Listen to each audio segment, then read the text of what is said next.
할렐루야, 사랑하는 성도 여러분 반갑습니다. 8월 29일 매일의 묵상 삶의 변화, 오늘은 예레미야 32장부터 34장까지의 말씀을 읽고 묵상하도록 하겠습니다. 자, 오늘 이제 예레미야 32장에도 역시 어제와 같은 그런 어떤 묵상의 메시지를 함께 연결해서 볼 수가 있을 것 같습니다.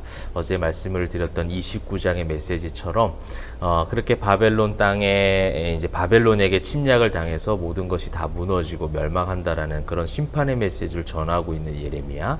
근데 그 속에서 어떻게 하라는 거예요? 결혼도 하고 아이도 낳고 그 다음에 텃밭도 가꾸고 그 일상 가운데 그 생명을 유지할 수 있는 최소한의 그 일상의 삶들을 계속해서 감당하라는 것이죠. 멸망했다, 나라가 끝났다 해서 자포자기하게 하고 그렇게 주저앉아 있지 말고 그 일들을 감당하라. 그래서 우리에게 주시는 영적 교훈으로 이 광야 같은 세상 가운데 우리를 지치게 하지만 성도로서 살아간다는 게 매일매일 쉽지 않은 그런 삶이지만 그럼에도 또 어떻게 하는 거예요? 또 나에게 주어진 직장의 일들을 감당하는 거예요. 또 나에게 주어진 산업의 일들, 또 나에게 주어진 학업들, 어렵지만 힘겹지만 그것을 힘을 내서 감당하는 것이죠.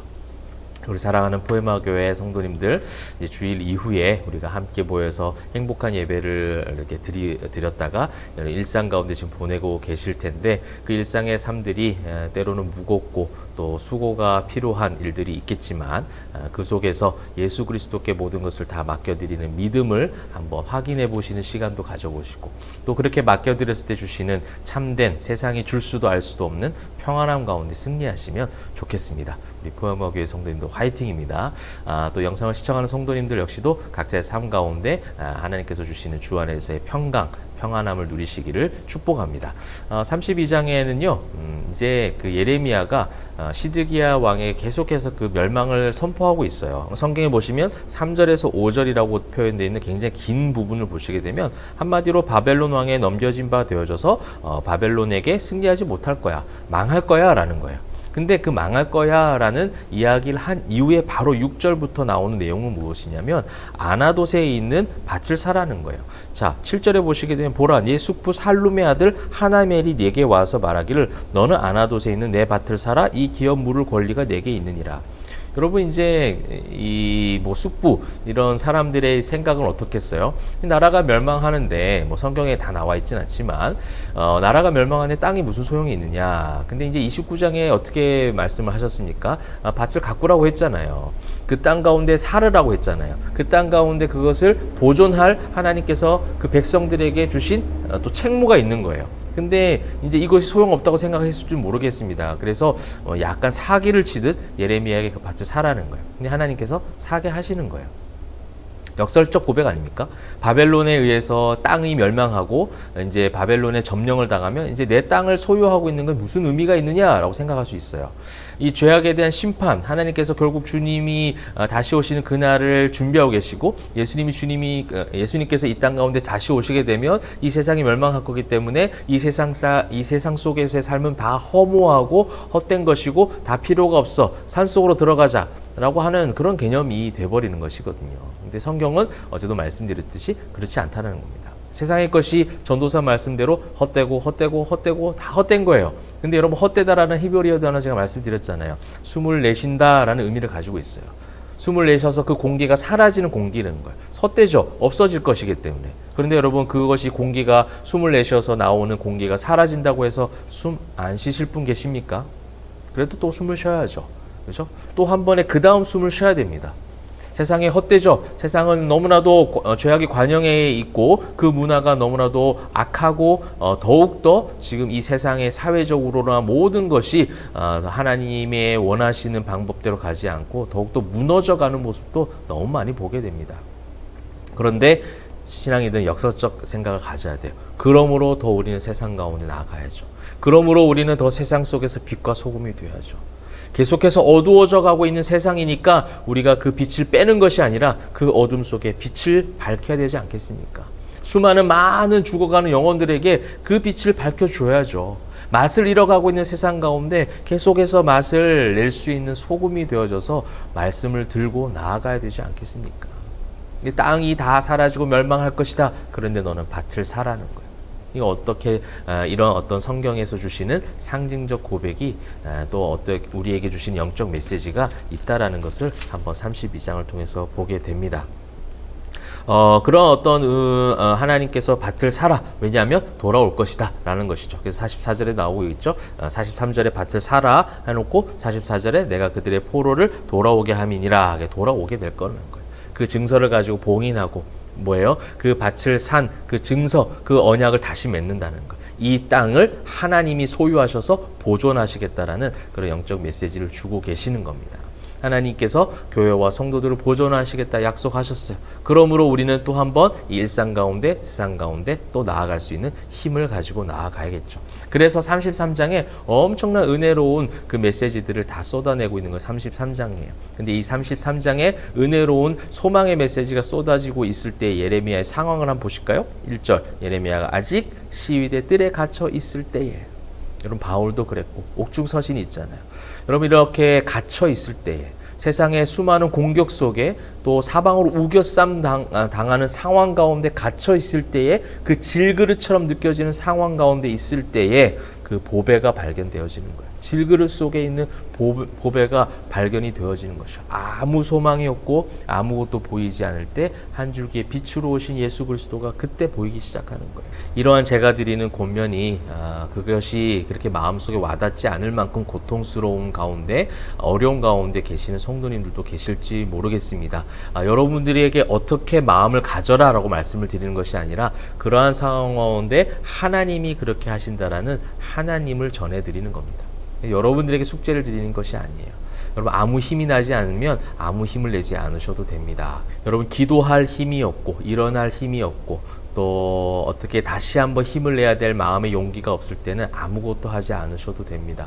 여러분 우리는 아무것도 하지 않아도 되는 것에 대한 두려움이 있는 것 같아요. 그래서 무엇이라도 해야 될 것 같고 계속해서 달려야만 될 것 같은 그런 생각이 들 때가 있거든요. 그런데 저도 그런 경험을 했고요. 어떨 때는 그냥 주저앉아 있는 거예요. 그렇게 기도를 많이 하던, 매일 기도를 많이 하던 인생 가운데서도 기도를 1분도 하지 못할 만큼 힘이 없을 때가 있어요. 1분도 하지 않으셔도 됩니다. 나의 어떠함을 통해서 하나님이 나를 이끌어 가시는 것이 아니라 하나님, 그분의 어떠하심으로 우리를 세워 가시는 거예요. 시위대 뜰에 갇혀 있는 예레미야, 아직 시위대 뜰에 갇혀 있을 때에, 그때에 하나님 어떤 말씀을 주세요? 2절 3절 이를 행하시는 여호와, 그것을 만들며 성취하시는 여호와, 그의 이름을 여호와라 하는 이가 이와 같이 이르시도다. 너는 내게 부르짖으라. 내가 내게 응답하겠고 내가 알지 못하는 크고 은밀한 일을 내게 보이리라. 크고 은밀한 일이 무엇입니까? 그렇게 바벨론에 의해서 멸망을 당하겠지만 나중에 70년이 지나면 하나님께서 회복시키시겠다라는 엄청난 크고 은밀한 일이잖아요. 근데 이 크고 은밀한 일이 네가 부르짖으니까 내가 무조건 모든 것을 다 응답하겠다라는 것으로 받아들여서는 안 되겠죠.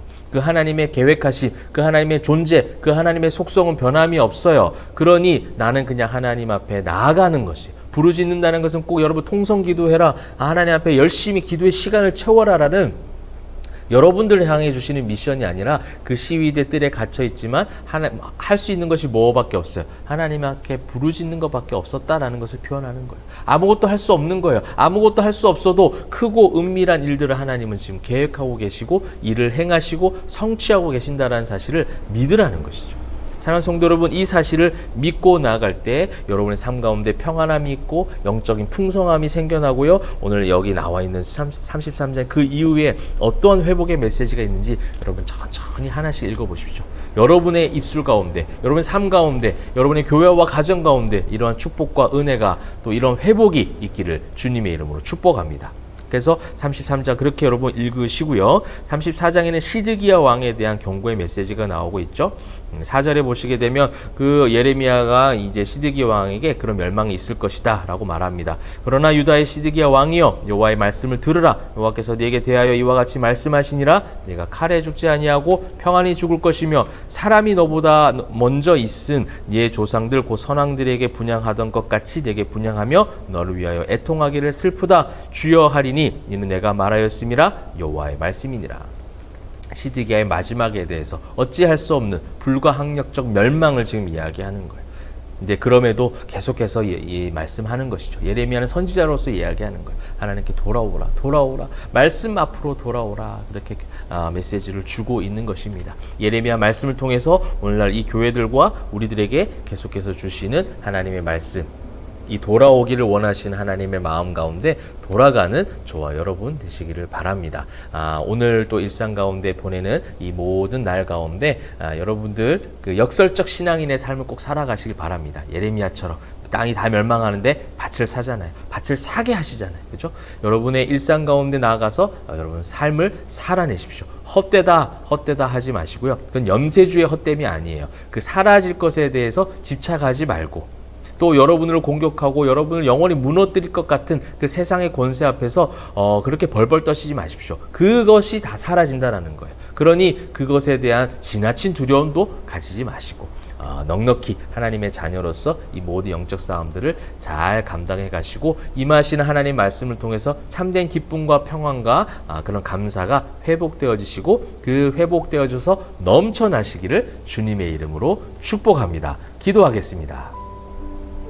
사랑과 은혜가 풍성하신 하나님, 하나님의 자녀로서 황무지와 같은 죄악이 관영한 광야와 같은 세상 가운데 살아갑니다. 그러나 그 세상 가운데 그것을 피하지 않고 주님이 주신 복음의 능력으로 말씀의 힘으로 살아갈 때 넉넉히 승리하는 주의 백성들 다 되게 하여 주시옵소서. 그리하여 그들의 교회와 가정과 모든 직장과 산업과 일상 가운데 하나님으로 인하여 참된 평안과 기쁨 소리가 넘쳐날 수 있도록 축복하여 주시옵소서. 감사드리며 살아계신 예수 그리스도의 이름으로 기도합니다. 아멘.